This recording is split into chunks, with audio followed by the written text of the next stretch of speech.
रसिक मित्र हो, नमस्कार. मी आज एक ही छोटीशी कथा आपल्यासाठी आणली आहे. Performance review. लेखक अनामिक आहेत. ऐकूया तर कथा परफॉर्मन्स रिव्ह्यू. एक लहान मुलगा एका दुकानात शिरला. तिथं असलेल्या टेलिफोनपर्यंत त्याचा हात पुरत नव्हता. त्यानं एक शक्कल लढवली. कोल्ड्रिंकचा एक रिकामा बॉक्स ओढत त्यानं फोन जवळ आणला. त्याच्यावर तो चढला आणि खिशातून सुट्टे पैसे काढून त्यानं एक नंबर फिरवला. दुकानदार काउंटरवरून हे सगळं शांतपणे पाहत होता आणि मुलाचं बोलणं ऐकत होता. मुलगा फोनवर बोलत होता. हॅलो मॅडम, तुमच्या घरच्या बागेतलं गवत कापण्याचं लॉन मेंटेन करण्याचं काम मला द्याल का? फोनच्या पलीकडून आवाज येत होता. मॅडम बोलत होत्या. अरे बाळा, नको.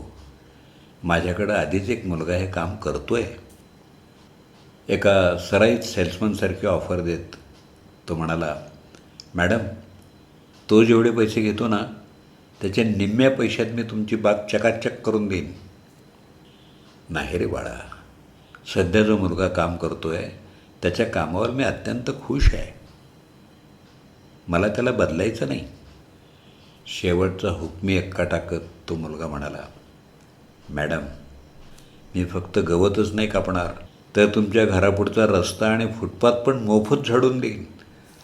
रविवारी तुमची बाग या संपूर्ण शहरात सगळ्यात सुंदर दिसेल, याची गॅरंटी माझी. तुझी ऑफर खूप छान आहे, पण नको. धन्यवाद. मुलानं चेहऱ्यावर एक मोठं विजयी हास्य आणत फोन खाली ठेवला. हे सगळं ऐकणारा दुकानदार मुलाच्या जवळ आला. मुलाची जिद्द पाहून तो इम्प्रेस झाला होता.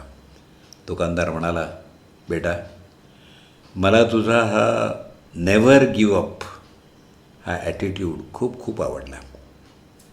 ती बाई तुला काम देत नसेल तर नको देऊ दे. तू माझ्या दुकानात कामाला राहा. मी देतो तुला काम. मुलगा हसून म्हणाला, नाही काका, धन्यवाद. मला कामाची अजिबात गरज नाही. दुकानदार चक्रावला. अरे वेड्या, मगाशी तर तू त्या बाईसमोर कामासाठी अक्षरशः गयावया करत होतस आणि आता म्हणतोस काम नको. कॉलर टाईट करत मुलगा म्हणाला, काका, मी नोकरी मागत नव्हतो. मी तर माझा परफॉर्मन्स रिव्ह्यू, सेल्फ ॲप्रेझल घेत होतो. कारण त्या मॅडमच्या बागेत सध्या जो मुलगा काम करतोय ना, तो मीच आहे. मित्र हो, या छोट्याशा कथेतून स्टनिंग इन्साइट्स म्हणजे जीवनाचे सखोल धडे काय आहेत? दुसऱ्याच्या सर्टिफिकेटची वाट पाहू नका.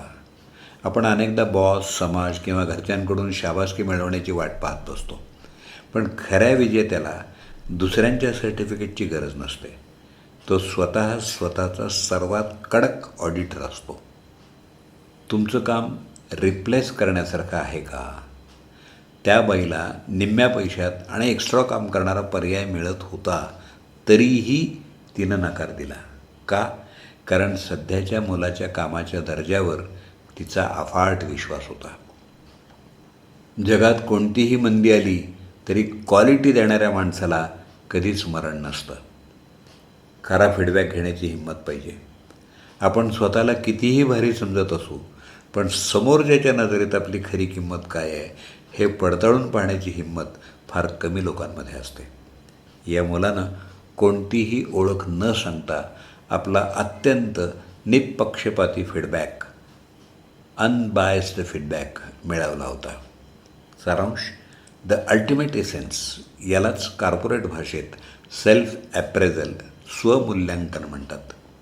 मित्र हो, आयुष्य ही एक सतत चालणारी परीक्षा आहे. लोक तुमच्या पाठीमागं तुमच्या कामाबद्दल काय बोलतात हेच तुमचं खरं यश असतं.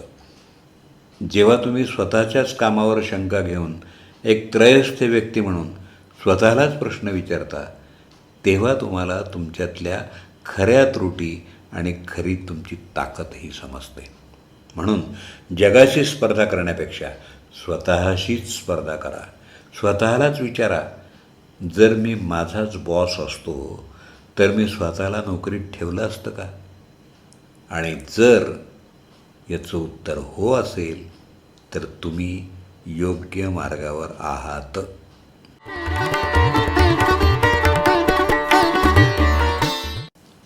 Performance review.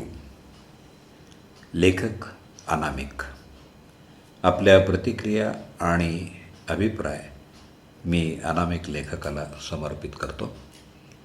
मी अभिवाचक दत्ता सरदेशमुख. माझा व्हॉट्सअप नंबर 8329730186.